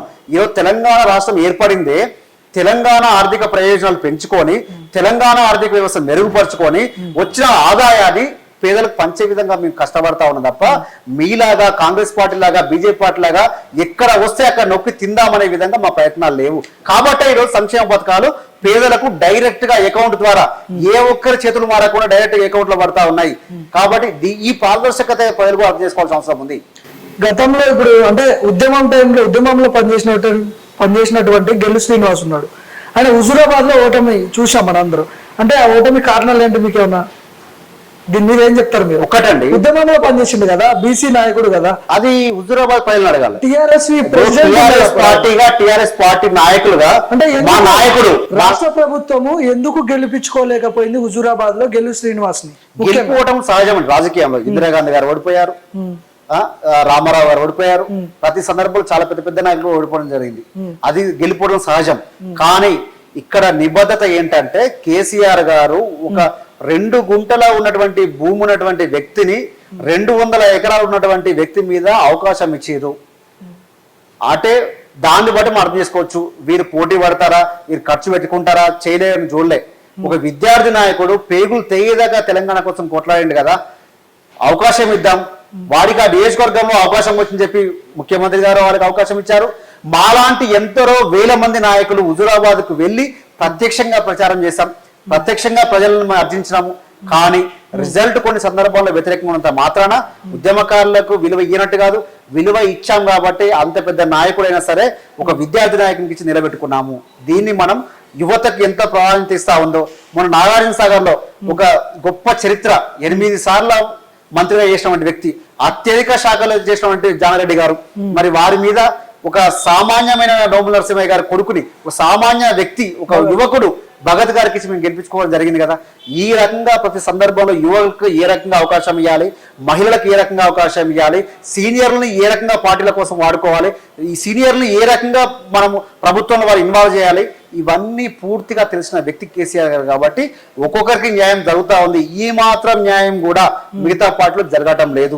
మనం చూస్తూ ఉంటాం, మనం భవిష్యత్తులో కూడా చూస్తాం. వచ్చే అసెంబ్లీ ఎన్నికల తర్వాత తెలంగాణ రాష్ట్రంలో టిఆర్ఎస్ ఒకవేళ మళ్ళీ గవర్నమెంట్ ఫామ్ చేస్తే ముఖ్యమంత్రి కేటీఆర్ఏనా? ఏం చెప్తారు? మాకు టిఆర్ఎస్ పార్టీ నాయకత్వానికి ఆనాడు 2001లో పార్టీ పెట్టిన నాటి నుంచి కూడా టిఆర్ఎస్ పార్టీ నాయకత్వానికి కార్యకర్తలకు కేసీఆర్ గారే అంతా. ఎందుకు అంటే కేసీఆర్ గారు ఏ చెప్పినా తెలంగాణ ప్రజల కోసం ఆలోచిస్తారు, పార్టీ నాయకత్వం కోసం ఆలోచిస్తారు, పార్టీ బలంగా ఉండాలని ఆలోచిస్తారు. కాబట్టి వారు చెప్పిన ఏ మాటకైనా మేము కట్టుబడి ఉంటాం. ఎవరిని ఏం చేసినా, ఎవరికి అభ్యర్థి ఇచ్చినా, ఎవరికి ఎమ్మెల్యే గెలిపించినా, ఎవరిని ముఖ్యమంత్రి చేసినా, ఎవరిని లేకపోతే ఇంకా కేంద్ర మంత్రులు చేసినా, లేకపోతే ఎవరిని రాష్ట్ర శాఖ మంత్రులు చేసినా కూడా వ్యతిరేకించే పరిస్థితి లేదు. ఎందుకంటే వారి పట్ల ఉన్నటువంటి ఆత్మవిశ్వాసం ఆ రకంగా తెలంగాణ ప్రతి 60 లక్షల కార్యకర్తలు కూడా అదే రకంగా నమ్మకం ఉంది. నేను ఏ రకంగా అయితే కోరుకుంటా ఉన్నానో ఆ 59,99,999 మంది కూడా అదే రకంగా భావిస్తారు. తెలంగాణ రాష్ట్రం ఏర్పడిన తర్వాత టిఆర్ఎస్ వచ్చిన తర్వాత టిఆర్ఎస్ పార్టీలో కేటీఆర్ కంటే సీనియర్ నాయకులు చాలా మంది ఉన్నారు. వాళ్ళని అందరిని వదిలిపెట్టి వర్కింగ్ ప్రెసిడెంట్ ఈయన కేటీఆర్కి ఇవ్వడం అంటే దీన్ని ఎట్లా చూస్తారు? పార్టీ కార్యకలాపాలన్నీ కేటీఆర్కి అప్పచెప్పడం, కేసీఆర్ వెనకాల నుండి నడిపించడం, అంటే వచ్చే ఎన్నికల్లో సీఎం చేసే అవకాశాలు అయితే కనిపిస్తూ ఉన్నాయి క్లియర్గా అక్కడ. అయితే కొన్ని సందర్భాలలో సీనియారిటీ ముఖ్యం కాదు, సిన్సియారిటీ ముఖ్యం. సీనియారిటీ ఉంది అని చెప్పి ప్రతి సందర్భంలో ముందుకు పెట్టారు. అట్లా ముందుకు పెడితే ఈ రోజు వరకు కూడా అద్వానీనే ప్రధానమంత్రి ఉన్నారు కదా, నరేంద్ర మోదీ గారు ఎందుకు వస్తారు? ఈ రోజు మరి అద్వానీ గారి పక్కన పెట్టి మోదీ గారు ఎందుకు ఎంపీ కాకముందుకే ప్రధానమంత్రి అభ్యర్థిగా ఎందుకు వెళ్ళిపెట్టారు? అది తెలవాలి కదా అందరికి కూడా. అంటే ప్రతి సందర్భంలో రాజకీయాల్లో సీనియారిటీ ముఖ్యం కాదు, సిన్సియారిటీ ముఖ్యం.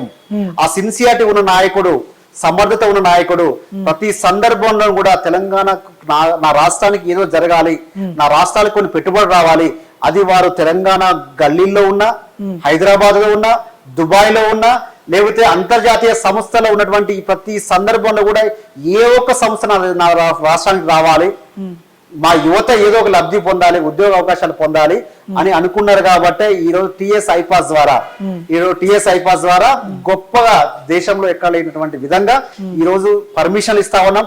15 రోజుల్లో పర్మిషన్ ఇవ్వకపోతే, అన్ని సంస్థల పర్మిషన్ ఇవ్వలేకపోతే 21 రోజు తర్వాత డీమ్డ్ పర్మిషన్ ఇచ్చే గొప్ప నాయకుడు, గొప్ప నాయకత్వం, దమ్మున నాయకుడు ఉన్నాడు దేశంలో. అది ఒక తెలంగాణలో సాధ్యం, అది కేటీఆర్ గారికే సాధ్యం.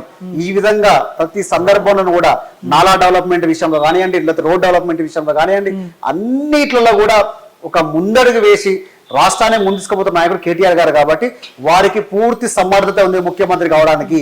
వారికి ఏ ఒక్క కూడా నెగిటివ్ అన్నికి ఛాన్స్ లేదు. కానీ ముఖ్యమంత్రి కేసీఆర్ గారు, మా రాష్ట్ర అధ్యక్షుడు కేసీఆర్ గారు ఏ నిర్ణయం తీసుకున్నా, ఎప్పుడు తీసుకున్నా వారికి 100% కట్టుబడి ఉండే విధంగా మా ప్రయత్నాలు ఉంటాయి, మా పనులు కూడా అదే రకంగా జరుగుతా ఉంటాయి. ఇంకొకటి, తెలంగాణలో అసలు హోమ్ మినిస్టర్ ఎవరు అని చెప్పుకోలేని పరిస్థితిలో ఉన్నారు. అంటే హోమ్ మినిస్టర్ని కూడా గుర్తుపట్టలేని స్థితిలో కొంతమంది ప్రజలు కూడా ఉన్నారు. మహమ్మద్ అలీ ఆయన హోమ్ మినిస్టర్ కదా, ఆయనను గుర్తుపట్టలేని స్థితిలో చాలా మంది ఉన్నారు. అంటే ఆయన ఎక్కడ కనపడట్లేదు కదా జనరల్గా. అంటే ఈరోజు కనబడుతున్న నాయకత్వము లేకపోతే 3D కెమెరాలతోనో, 5D కెమెరాలతో, 7D కెమెరాలతోనో పెట్టుకుంటే నాయకత్వం కాదు. అది మోదీ గారు సాధ్యం. అది ఎందుకంటే మోదీ గారు ఒకరిని పరామర్శించాలన్నా కూడా 5D కెమెరాలు ఉండాలి, ఒక గుడికి పోవాలన్నా 5D కెమెరాలు ఉండాలి. మొన్న చూసాం కదా శ్రీమన్నారాయణ విగ్రహానికి వచ్చినప్పుడు ఏ రకంగా వారు ఉన్నారో. నిన్నగాక మొన్న రామ్నాథ్ కోవింద్ గారు వారి విడుకోలు సభలో వచ్చి దండం పెడుతుండే పట్టించుకోకుండా కెమెరాలకు ఫోన్ ఇస్తున్న చరిత్ర చూస్తున్నాం కదా. అంటే ప్రజల్లో కెమెరాలకు మాత్రమే కనిపిస్తేనో, మీడియాకు మాత్రమే కనిపిస్తున్న లీడర్ గారు ప్రజలు ఎక్కడున్నా కూడా దాన్ని సరిదిద్దుకుంటూ, రివ్యూస్ పెట్టుకుంటూ, సమీక్షలు పెట్టుకుంటూ ఆ శాఖని ముందు తీసుకుపోతున్న నాయకత్వం ఎవరైనా సరే వాళ్ళు సమర్థీయులే. ఈరోజు హోంశాఖ ఎంత సమర్థవంతంగా పనిచేస్తా ఉందండి. దేశంలో ఉన్నటువంటి ఎన్సీఆర్బి ఒక సంస్థ ఉంటది. ఆ ఎన్సీఆర్బి సంస్థ తెలంగాణలో ఏ రకంగా క్రైమ్ రేట్ తగ్గింది, తెలంగాణలో ఏ రకంగా షీ టీమ్స్ అమలు చేస్తా ఉన్నాయి, ఏ రకంగా మహిళల మీద అగాత్యాలు తగ్గాయి, ఏ రకంగా ఒకవేళ అగాత్యాలు చేసినటువంటి వారి మీద కఠిన చర్యలు తీసుకుంటుంది తెలంగాణ ప్రభుత్వం అని చెప్పి వారిచ్చిన నివేదికనే కదా, మనం కొత్తగా చెప్పట్లే కదా. అంటే ఈ మంత్రుల శాఖలో కావచ్చు, నామమాత్రంగానే ఈ శాఖలు ఉన్నాయి. కేసీఆర్ పర్మిషన్ లేకుండా ఏ శాఖలో ఎలాంటి పనులు జరగని ఆరోపణలు కూడా ఉన్నాయి. కొంత కఠినమైన నిర్ణయం తీసుకుంటారు. ఇష్టం వచ్చినట్టుగా మంత్రులు ఏ నిర్ణయం పడా నిర్ణయం తీసుకొని సులాభాల కోసం తీసుకునే పరిస్థితికి తెలంగాణ లేదు. ఎందుకంటే అవినీతి రహిత పాలన ప్రజలకు అందించాలి కాబట్టి. ప్రజలను నమ్మి రెండోసారి అధికారం ముగించారు. దేశ చరిత్రలో ఒక రాష్ట్రం ఏర్పాటు చేసిన తర్వాత రెండోసారి అధికారం ఇచ్చిన పార్టీ టీఆర్ఎస్ పార్టీ, రెండోసారి ప్రజలు నమ్మిన పార్టీ కేసీఆర్ గారు, రెండోసారి నమ్మినటువంటి వ్యక్తి కూడా కేసీఆర్ గారు. కాబట్టి ఈ రోజు ఆ నమ్మకాన్ని వమ్ము చేయకుండా ప్రతి సందర్భంలో కూడా ఈరోజు కేసీఆర్ గారు డిస్కస్ చేసి ప్రజలకు ఏం కావాలి, అవసరమైతే దాన్ని కొంచెం బడ్జెట్ ని పెంచి ఈరోజు మంత్రుల ద్వారా రిలీజ్ చేస్తా ఉన్నా. తప్పే ఉందండి. ప్రజల కోసం ఆలోచించడం తప్ప, ఈ బడ్జెట్ సరిపోదు ఇంకొంచెం పెంచబడడం తప్ప, వారి పరిధిలో ఉన్నటువంటి కాకుండా ముఖ్యమంత్రి స్థాయి పరిధిలో ఉన్నటువంటి వాటిని కలిపి ఇంకొంచెం ఫండ్ రిలీజ్ చేస్తా ఉన్నారు. దాన్ని తప్ప సమీక్ష చేయడం వల్ల ఈ రోజు మీరు చెప్పినటువంటి మాట వాస్తవం, మీకు ప్రజలు తిరగాల్సిన అవసరం ఉంది. అంటే ప్రతి శాఖలో కూడా ఈరోజు ముఖ్యమంత్రిగా సమీక్షలు చేస్తా ఉంటే ఈ రోజు కొంతమంది నాయకులు ఎవరైతే రాష్ట్ర సంజయ్ గారు లేకపోతే ఇంకా ఉన్నారో మంత్రులు, బట్ కేసీఆర్ పర్మిషన్ లేకుండా అందులో ఏం జరగదు అని ఆరోపణలు ఎప్పుడు ఆరోపణలు ఉంటాయి. మాత్రంగానే మంత్రులు, పేరుకే మంత్రులు అని వీళ్ళు విమర్శిస్తున్నారు. ఇప్పుడు సంక్షేమంలో మీ నెంబర్ 1 ఉన్నామండి. ఒకటి సార్, ఇప్పుడు బీసీ సంక్షేమంలో మీ నెంబర్ 1 ఉన్నాం. బీసీ సంక్షేమానికి, ఎస్సీ సంక్షేమానికి అంటే ఈ రోజు ఉన్నటువంటి ప్రతి సంక్షేమ రంగంలో మీ తెలంగాణ రాష్ట్రం నెంబర్ 1 పొజిషన్ లో ఉంది. మిగతా రాష్ట్రాలతో మనం పోల్చుకుందామా, నెంబర్ 1 పొజిషన్ లో ఉంటాం. కేంద్ర నిధులతో పోల్చుకుందామా, నెంబర్ 1 పొజిషన్ లో ఉంటాం. ఈ రోజు కేంద్ర ప్రభుత్వం ఒకటి చెప్తా ఉంది. ఏం చెప్తా ఉంది? మేము 27 మంది బీసీలకు మంత్రి పదవులు ఇచ్చని చెప్తా ఉంది. ఎంత మందికి బీసీలకు మంత్రి పదవులు ఇవ్వడం కాదు, అదే బీసీల కోసం ఒక మంత్రిత్వ శాఖ ఏర్పాటు చేయమంటున్నాం. ఈ రోజు ప్రతి జనాభాలో కోళ్లకు లెక్కుంది, కుక్కల లెక్కుంది, పందులకు లెక్కుంది, ఎద్దుల లెక్కున్నాయి, ప్రతి జంతువుకు లెక్కుంది. బీసీలకు లెక్క ఎందుకు ఉండదు? బీసీ జనగణన ఎందుకు జరగదు? 2014లో తెలంగాణ రాష్ట్రం అసెంబ్లీలో అసెంబ్లీ తీర్మానం చేసి పంపిస్తే దాని మీద ఎందుకు స్పందించట్లేదు కేంద్రం? బీసీ మంత్రిత్వ శాఖ ఎందుకు ఏర్పాటు చేయట్లేదు? సబ్కా సాత్ సబ్కా వికాస్ అంటుంది కదా, నా బీసీల వికాసం కోసం కేంద్ర ప్రభుత్వం ఏం చేసింది? నా బీసీల లాభం కోసం కేంద్ర ప్రభుత్వం ఏం చేసింది? నా ఎస్సీల కోసం ఏం చేసింది? ఎస్సీ వర్గీకరణ చెప్పి ఎస్సీ వర్గీకరణ చేసి దాన్ని ఏమన్నా ముందుకు పోనిస్తా ఉందా? మహిళా బిల్లుని చెప్పి మహిళా బిల్లు ముందుకు పోతా ఉందా? ఈ రోజు వాళ్ళకి ఇష్టం వచ్చినట్టుగా వారికి కావాల్సిన విధంగా వారి కార్పొరేట్ శక్తులకు, వారి కార్పొరేట్ దత్తపుత్రులకు, ఆదాని అమ్మాయిలకు అవసరమయ్యే విధంగా వ్యవసాయ చట్టాలు తీసుకొస్తారు. ఈ రోజు యువత నోట్లో మట్టి కొట్టే విధంగా అగ్నిపథ్ తీసుకొస్తారు. అగ్నివీరులనేమో మా బీజేపీ పార్టీ సెక్యూరిటీ గార్డులు పెట్టుకుంటామని చెప్పి అవమానపరుస్తారు. ఈ రకంగా అవమానపరిచే పార్టీలను ఎందుకు వెల్కమ్ చేస్తుంది? ఎందుకు దగ్గర తీస్తుంది? ఈ నా భారతదేశము, భారతీయులందరూ కూడా ఎందుకు బీజేపీ పార్టీకి వైపు ఉండాలి? ఎందుకు బీజేపీ పార్టీకి ఓటేయాలి? హిందుత్వం మాట్లాడుతూ ఉన్నారు. 80-20 అంటా ఉన్నారు. 80% ఉన్న హిందువులకు ఈ రోజు గ్యాస్ ధర పెరిగితే 80% ఉన్న హిందువులకు పెరగదా? ఈ రోజు మీరు చేసే జిఎస్టీ బిల్లు, పాల మీద పెరిగిన బిల్లు నా 80% ఉన్న హిందువుల మీద పెరగదా? మరి ఇంత జిఎస్టీని 80% ఉన్న హిందువుల మీద పట్టి పీడిస్తే లాగుతా ఉన్నారు కదా మీరు హిందువులకు ఏం లాభం చేస్తా ఉన్నారు? గొప్పగా చెప్తా ఉన్నారు రాముడు అని చెప్పి. మరి అయోధ్య రాముడే అయినట్టుగా అయోధ్యకు మాత్రమే గుడి కట్టే విధంగా, అయోధ్య రాముడినే పలకరించే విధంగా మాట్లాడుతూ తప్ప నా భద్రాద్రికి మీరు ఎందుకు రారు? మోదీ గారు ఎందుకు అక్కడ విజిట్ చేయరు? నా భద్రాద్రిని ఎందుకు ఆదుకోరు? భద్రాద్రి ఈరోజు మునకలో ఉంది, ప్రమాదంలో ఉంది. నా భద్రాద్రి రాముడు ప్రమాదంలో ఉన్నాడు, కానీ ఆ రాముడిని ఆదుకునేవాడు ఎవడు? ఈరోజు తెలంగాణ ప్రభుత్వం ఎంతవరకు చేయగలుగుతుంది? మా పరిధిలో లేదు, కేవలం కేంద్ర పరిధిలో ఉంది. కనీసం 5 గ్రామాలను మా రాష్ట్రానికి మాకు ఇవ్వమనంటే ఈ రోజు స్పందించట్లేదు. కృష్ణా జలాల మీద వాటా తేల్చామంటే ఉన్న గోదావరి జలాలు తీసుకుపోయి వాళ్ళ బోర్డుల కింద పెట్టుకున్నా ఉన్నారు. ఇట్లాంటి పార్టీకి ఏ రకంగా ఓట్లు వేయమంటారు? ఇప్పుడు తెలంగాణలో ఎంఐఎం పార్టీ సపోర్ట్ లేకుండా టీఆర్ఎస్ గెలిచే అవకాశాలు ఉన్నాయంటారా మీరు? 100% అండి. ఎందుకు అంటే తెలంగాణ సమాజం కోసమే కదా పనిచేసేది, ఏ ఒక్కరి స్వార్థం కోసం కాదు కదా. ఇప్పుడు ఆదిలాబాద్ నుంచి మహబూబ్నగర్ దాకా ఎక్కడైనా సరే తెలంగాణ ప్రజలు కష్టాల్లో ఉంటే వాళ్ళ కోసమే మనం చేస్తా ఉన్నాం. ఇప్పుడు మనం కొన్ని సందర్భాలు ఇస్తాం, బీడీ కార్మికులు కొన్ని జిల్లాలో మాత్రమే ఉంటారు. మరి వారి కోసం కూడా మేము ఒక్క నిమిషం సార్, వారి కోసం కూడా మేము పెన్షన్ ఇస్తా ఉన్నాం కదా. బోధకాల వ్యాధిగ్రస్తులు ఎక్కువగా ఖమ్మం జిల్లాలో ఉంటారు, మరి వారి కోసం కూడా మేము ఆలోచిస్తా ఉన్నాం కదా. మహబూబ్ నగర్ లో వలస పోయినటువంటి వారికి దుబాయ్, బొంబాయి, బొగ్గుబాయ్ అనే విధంగా వాళ్ళ ప్రాంతాలు ఉన్నాయి, మరి వారి గురించి కూడా మేము ఆలోచిస్తా ఉన్నాం కదా. మరి దుబాయ్, బొంబాయి, బొగ్గుబాయ్ దగ్గర ఉన్న వాళ్ళందరినీ తీసుకొచ్చేసి మేము ఈ రోజు ఒక మంచి రైతులుగా, మంచి ఒక యువతకు ఒక పారిశ్రామికంగా ఉపయోగపడే విధంగా, దళితులకు దళిత బంధు ద్వారా పారిశ్రామికతలు తయారు చేసే విధంగా ఓన్లీ హుజూరాబాద్ కే పరిమితమైంది నాకు తెలిసి. ఈ రోజు 119 నియోజకవర్గంలో ప్రతి నియోజకవర్గానికి 100 చేయడం జరిగింది. దాంట్లో కొన్ని పైలట్ ప్రాజెక్టు కొన్ని మండలాలు తీసుకోవడం జరిగింది. ఆ మండలాలు తుంగతుర్తిలో కూడా ఒక మండలం ఉంది. ఇప్పుడు దళిత బంధు అనే స్కీము రాష్ట్ర వ్యాప్తంగా ఇవ్వచ్చు కదా మీరు? రాష్ట్ర వ్యాప్తంగా ఇంప్లిమెంట్ చేస్తుందండి. అది ఒక జిల్లాకో, ఒక ప్రాంతానికో, ఒక కాన్స్టిట్యున్సీ కాదు. కానీ ఒక అడుగు ముందు వేసేటప్పుడు ఏదైనా మొదటి అడుగు ఒకటే అడుగు అవుతుంది కదా. 1,00,000 అడుగులు, 1,00,00,000 అడుగులు కావాలంటే కొంత సమయం పడుతుంది కదా. ఆ సమయాన్ని వేడి చేయాల్సిన అవసరం ఉంది కదా. ఆ సమయం ఇవ్వాల్సిన అవసరం ఉంది కదా.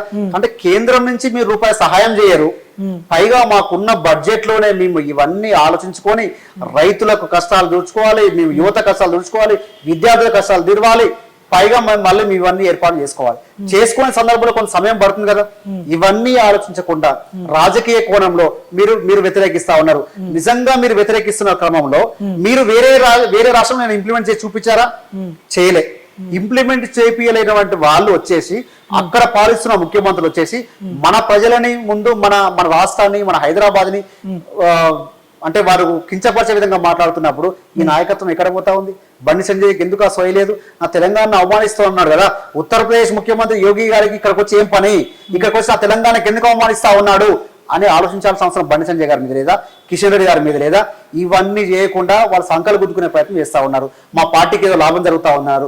వాళ్ళు లాగానే వారు ఓల్డ్ సిటీకి వెళ్ళి భాగ్యలక్ష్మి టెంపుల్కి ఎందుకు పోతారు? వాళ్ళు ఎవరిని రెచ్చగొట్టడానికి, ఎవరి మనోభావాలు దెబ్బతీయడానికి?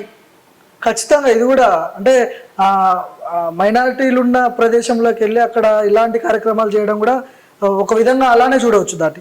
అయితే ముఖ్యంగా కేసీఆర్ కార్ స్టీరింగ్ ఓవైసీ చేతులు ఉన్నదని బండి సంజయ్ అంటున్నాడు. ఏం చెప్తారు మీరు? ఇప్పుడు ఎన్నో రకాల అపోహలు సృష్టించారండి. గతంలో కాంగ్రెస్ పార్టీ ఏం చెప్పిందండి? బీజేపీ పార్టీకి బీటీఎం చెప్పింది.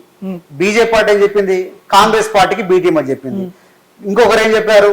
కార్ స్టీరింగ్ అసదుద్దీన్ చేతిలో ఉందన్నారు. ఇట్లా చాలా చెప్తా ఉన్నారు. మాకు ఇది కొత్త ఏం కాదు. తెలంగాణ ఉద్యమంలో ఇట్లాంటి పార్టీలు వస్తుంటాయి పోతుంటాయి అని చెప్పి ఆనాడు ముఖ్యమంత్రులు చాలా అవహేళన చేశారు. ఇట్లాంటి నాయకులు మేము చాలా మంది చూసినామన్నారు. ఇట్లాంటి నాయకులు ఎన్ని రోజులు ఉండరు, మేము మొత్తం మట్టి గర్పించేస్తామని చెప్పి అన్నారు. కానీ ఈనాడు ఏమైంది? ఇదే గోల్కొండ గడ్డ మీద తెలంగాణ జెండా ఎగిరిస్తున్నామా లేదా?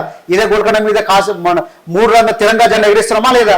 అది తెలంగాణ గొప్పతనం. ఓవైసీ అంటే ఎంఐఎం పార్టీ వచ్చేసి ఏ పార్టీ అధికారంలో ఉంటే ఆ పార్టీకి వాళ్ళు సపోర్ట్ చేస్తారు. అది గతం నుంచి మనం చూస్తూ ఉన్నాం. అదే విధంగా టీఆర్ఎస్ పార్టీ కూడా సపోర్ట్ చేస్తూ ఉన్నది. ఎంఐఎం సపోర్ట్ లేకపోతే టీఆర్ఎస్ ఓడిపోతుందని ఆరోపణలు వస్తున్నాయి. ముఖ్యంగా బీజేపీ వాళ్ళు కావచ్చు, కాంగ్రెస్ వాళ్ళు కావచ్చు ఆరోపిస్తున్నారు దీని గురించి. ఓవైసీ బ్రదర్స్ లేకపోయినా, ఎంఐఎం పార్టీ సపోర్ట్ లేకపోయినా టీఆర్ఎస్ ఖచ్చితంగా కూలిపోతుందని వాళ్ళు బల్లగుద్ది చెప్తున్నారు. ఈ రోజు ఓవైసీ లేకపోతే తెలంగాణ రాష్ట్రానికి ఏం కాదు, తెలంగాణ ప్రజలకు ఏం కాదు. కానీ తెలంగాణ రాష్ట్రం టిఆర్ఎస్ కి ఏం చేయకపోదు, బలం తగ్గదు. తెలంగాణ ప్రజలకు బలం తగ్గదు. బలం తగ్గేదని నరేంద్ర మోదీ గారికి, బీజేపీ పార్టీకి. ఎందుకు అంటే ఉత్తర భారతదేశంలో ఈ అసదుద్దీన్ ఓవైసీని తీసుకుపోయి ఈ బొమ్మను నిలబెట్టి అక్కడ ఉన్నటువంటి మైనారిటీలను ఓట్లను చీల్చి తద్వారా వాళ్ళు లబ్ధి పొందుతా ఉన్నారు తప్ప తెలంగాణ రాష్ట్రానికి జరిగిన లబ్ధి ఏం లేదు. తెలంగాణ రాష్ట్రానికి ఈ బీజేపీ వలన, ఎంఐఎం వలన వచ్చే లాభం ఏం లేదు. ఇది కేవలం వారు అంతర్గతంగా, వారు ఇండైరెక్ట్ గా వారికి ఒకరికో సహకరించుకున్నారు తప్ప ఇక్కడ తెలంగాణ రాష్ట్రానికి, తెలంగాణ రాజకీయాలకు వారి వల్ల ఏమీ ఉపయోగం లేదు. సరే, అంటే చివరిగా లాస్ట్ అంటే అసెంబ్లీ ఎన్నికల్లో మీరు ఎన్ని సీట్లు గెలవబోతున్నారు? టీఆర్ఎస్ పార్టీ 100 సీట్లు ఈజీగా గెలుస్తామండి. 95 నుంచి 105 స్థానాలు గెలుస్తున్నట్టుగా మా సర్వే రిపోర్ట్లు ఉన్నాయి. మాకు ఆ నమ్మకం ఉంది, ప్రజల నుంచి ఆ స్పందన ఉంది. ఈ రోజు కొంత కన్ఫ్యూజ్ చేయొచ్చు కాక బీజేపీ పార్టీ లబ్ధి బలపడుతున్నానో, కాంగ్రెస్ పార్టీ బలపడుతున్నానో, రేవంత్ రెడ్డి గారి మాటలు కూడలు దాడుతున్నాయనో, బండి సంజయ్ గారి మాటలు ఇంకో రకంగా ఉన్నాయనో కొంత అపోహ ఉంటే ఉండొచ్చు. కానీ మాకున్న ఓట్ బ్యాంక్ 100% 100% మాకు పడే ఓట్ బ్యాంక్ మాత్రమే మాకుంది. పూర్తి స్థాయిలో గెలిచే అవకాశాలు మాకు స్పష్టంగా కనబడతా ఉన్నాయి. ఇంకా సంఖ్య పెరిగే అవకాశం ఉంది తప్ప తగ్గే అవకాశం లేదు. ప్రజలు ఒకవైపు 2 సార్లు కేసీఆర్ కి ఛాన్స్ ఇచ్చినాం, ఈసారి కొత్త గవర్నమెంట్ వస్తే ఇంకా కొత్త స్కీమ్లు వస్తాయి, అభివృద్ధి జరుగుతుందేమో అనే ఆలోచనలో ప్రజలు ఉన్నట్లు తెలుస్తుంది. ఇప్పుడు కొత్త స్కీము 2 సార్లు వస్తే మారుద్దామని చెప్పి అనుకుంటున్నారు ప్రజలు. మరి అట్లాంటి మార్చే క్రమంలో ఇక్కడ టిఆర్ఎస్ పార్టీని మార్చి కాంగ్రెస్ కో బీజేపీకి ఇస్తా అనుకున్నాము. మరి అక్కడ కూడా బీజేపీ పార్టీ మార్చి ఇంకా వేరే పార్టీకి ఇస్తుందా? మరి అక్కడ మార్చిన తర్వాత మళ్ళీ నీకు లాభం ఏం జరుగుతుంది? కేంద్రంలో అధికారం కోల్పోయి రాష్ట్రంలో అధికారంలోకి వస్తే ఒకవేళ బీజేపీ పార్టీ లాభం ఏం జరుగుతుంది? కేంద్రంలో అధికారం ఉన్నప్పుడే కదా, నీ చేతిలో ఉన్నప్పుడే కదా కృష్ణా జిల్లాలో వాట తెలియలేదు, నీ చేతిలో ఉన్నప్పుడే కదా ఎన్నో సమస్యలు తెలియలేదు. కాళేశ్వరం ప్రాజెక్ట్ లో 1000 కోట్ల కుంభకోణం జరిగిందని బండి సంజయ్ అంటున్నాడు. మీకు విచిత్రం ఏంటంటే మాకు కొత్త ఏం కాదు అది, ఈ ఆరోపణ మాకు కొత్త కాదు. ఎందుకంటే విచిత్రం ఏంటంటే కాళేశ్వరం ఫౌండేషన్ వేసిన నాడే కాంగ్రెస్ పార్టీ అవినీతి జరిగింది చెప్పి ప్రచారం చేసింది. మేము అన్నాం, అరే నవ్వుకుంటారా ప్రజలు, కనీసం ఫౌండేషన్ స్టార్ట్ అయిన వర్క్ స్టార్ట్ కాలేదు, అప్పుడే మేము మాటలు స్టార్ట్ అయ్యని చెప్పేసరికి అప్పుడు కొంచెం తగ్గే ప్రయత్నం చేశారు. అంటే వీళ్ళు అంత స్క్రిప్ట్ ముందే రెడీ చేసి పెట్టుకుంటారండి. ప్రతిపక్ష పార్టీలుగా స్క్రిప్ట్ రెడీ చేసి పెట్టుకుంటారు. అక్కడ ఫౌండేషన్ ఏముంది అవినీతి అని చెప్పి ఒక సన్యాసి మాట్లాడాడు. మరి అట్లాంటి పార్టీ సన్యాసి పార్టీలు దద్దమ్మలు అనకపోతే ఇంకేమంటామండి? అట్లాంటి తప్పు మమ్మల్ని అంటారు, అట్లా ఆ రకంగా అంటారని. ఈ రకంగా ఉన్నటువంటి పార్టీలు ఏదైనా సరే ప్రజల కోసం పనిచేసేది కాదు, ఇవి వాళ్ళ వ్యక్తిగతం కోసం. రేవంత్ రెడ్డి గారు చూడండి, జై సోనియా గాంధీ అంటారు, జై కాంగ్రెస్ అంటారు. లేకపోతే బండి సంజయ్ గారు చూడండి, జై మోదీ అంటారు. కానీ తెలంగాణలో తెలంగాణ ముఖ్యమంత్రి గారు అనేది జై తెలంగాణ. ఆ ఒక్క పదమే జై తెలంగాణ, ఆ ఒక్క పదమే ప్రజలను కాపాడుతా ఉంది, మా పార్టీని కాపాడుతా ఉంది. అదే తెలంగాణ ప్రజలకు శ్రీరామ రక్ష కాబోతుంది. ఒకవైపు రేవంత్ రెడ్డి కూడా పిసిసి చీఫ్ ఉన్నాడు ఇప్పుడు. ఆయన హయాంలో కాంగ్రెస్ పార్టీ కూడా గవర్నమెంట్ ఫామ్ అయ్యే అవకాశాలు ఉన్నాయని ఒకవైపు ఆయన కూడా బల్లాగుద్ది చెప్తున్నాడు. టీఆర్ఎస్ ఇంకా బీజేపీ రెండే కొత్త పార్టీ, కొత్త తరం కోరుకుంటారు ప్రజలు కూడా. వీళ్ళందరూ వీళ్ళ మాటలు, వీళ్ళ స్కీమ్లు ఇవన్నీ మోసపూరితమని ఒకవైపు ఆయన గట్టిగా ఆరోపిస్తున్నాడు. ఈ మూడిట్లో కొత్త పార్టీ టీఆర్ఎస్ పార్టీనే కదా. టీఆర్ఎస్ పార్టీ ఏర్పడి 20 సంవత్సరాలు అయింది. మరి 120 సంవత్సరాల చరిత్ర కాంగ్రెస్ పార్టీకి ఉంది, బీజేపీ పార్టీకి చాలా గొప్ప చరిత్రనే ఉంది. మరి అన్ని చరిత్ర ఉన్నప్పుడు కొత్త పార్టీ ఎవరంటే టీఆర్ఎస్ పార్టీ కదా. మరి టీఆర్ఎస్ పార్టీకి అవకాశం ఏం చెప్పి వారే కోరుకుంటున్నారేమో. చూద్దాం ప్రజలు ఏ రకంగా డిసైడ్ చేస్తారో, ఏ రకంగా నిర్ణయిస్తారు అనేది. కానీ ఒకటి మాత్రం నిజమండి, టీఆర్ఎస్ పార్టీ ఈరోజు రేవంత్ రెడ్డి గారు ఉన్నారు. రేవంత్ రెడ్డి గారు ఆ మాత్రం ధైర్యం నింపకపోతే, ఆ రకంగా కనీసం మాట్లాడకపోతే కాంగ్రెస్ శ్రేణుల్లో ఉన్న నాయకత్వం కూడా పోద్దన్న ఉద్దేశంతో వారు మాట్లాడుతూ ఉన్నారు. వారి పార్టీని కాపాడుకునే క్రమంలో వారు మాట్లాడుతున్నారు. మేము దాన్ని కాదంటలేము, వ్యతిరేకించట్లేము. కానీ మాట్లాడేటప్పుడు ముఖ్యమంత్రి ఏంటి, పెద్ద మంత్రి ఏంటి, తెలంగాణ సాధించినటువంటి వ్యక్తి మీద ఆరోపణలు చేసినప్పుడు ఏ రకంగా నోరు కంట్రోల్లో పెట్టుకోవాలి, 4 హద్దులో పెట్టుకోవాలనే విషయం వారు గుర్తు పెట్టుకుంటే మంచిది. ముఖ్యంగా లేదు అంటే మాకు కేసీఆర్ చేతగాక కాదు, తెలంగాణ యువత తిరగబడితే చాలా పరిస్థితులు చాలా దారుణంగా ఉంటాయి. రేవంత్ రెడ్డి గారు ఇప్పటికైనా ముఖ్యమంత్రి గారి మీద, కేటీఆర్ గారి మీద మాట్లాడేటప్పుడు నోరు హద్దులో పెట్టుకొని 4 హద్దులో పెట్టుకొని మాట్లాడని చెప్పి నేను హెచ్చరిస్తా ఉన్నాను. అదే ముఖ్యమంత్రి కేసీఆర్ ను కేటీఆర్ అన్నట్టు ఇద్దరిని టార్గెట్ చేస్తూ మాట్లాడతాడు. ఎందుకని అంత అంటే ఈ నమ్మకం ప్రజల్లో ఏ రకంగా కల్పించాలనే ఉద్దేశంతో వారి పార్టీ నాయకత్వం నమ్మకం కోసం ప్రయత్నం చేస్తా ఉన్నాడు. అంతే తప్ప వారు చెప్పడం వల్ల, వారు మాట్లాడడం వల్ల ఎట్లా నమ్ముతారండి ప్రజలు? ఒక ప్రజాస్వామ్య వ్యవస్థని కూలగొట్టడానికి నోటుకు నోటు దొంగ ఈ రోజు వారు వచ్చేసి ఆ రోజు దాంట్లో భాగస్వామి కాదా వారు? నిజంగా డైరెక్ట్ గా దొరికిపోయారు కదా, వీడియో సాక్ష్యం ఉన్నాయి కదా. ఆనాడు తెలంగాణ ప్రభుత్వాన్ని కూలగొట్టి ఎవరి చేతిలో పెడదామని కోరుకున్నాను తెలుగుదేశం పార్టీలో ఉన్నటువంటి రేవంత్ రెడ్డి మళ్ళీ చంద్రబాబు నాయుడు చేతిలో పెడడానికి ప్రయత్నం చేసింది కదా తెలంగాణ రాష్ట్రాన్ని. అంటే వారు వెనుక ఉన్నటువంటి కుట్ర ఏంటి అంటే రాష్ట్రాన్ని మళ్ళీ ఏం చేద్దాం అనుకున్నారు? వచ్చిన తెలంగాణని మళ్ళీ కలపడానికి ప్రయత్నం చేశారా? వచ్చిన తెలంగాణనే ఇది చేతగాని తెలంగాణ చూపించి ఆంధ్రాకు పెట్టుబడులు వచ్చే విధంగా ప్రయత్నం చేశారా? ఇది ప్రజలకు తెలుసుకోవాల్సిన అవసరం ఉంది. అట్లాంటి కుట్రలు చేసినటువంటి వారు ఇప్పుడు వచ్చి ఆనాడేమో సోనియా గాంధీ దయ్యం అన్నటువంటి వారు ఈ రోజు సోనియా గాంధీ దేవత అంటే ప్రజలు ఏ రకంగా ఆశిస్తారండి? ఆ ఉద్దేశంతోనే కదా కోమటిరెడ్డి రాజగోపాల్ రెడ్డి గారు రాజీనామా చేసింది.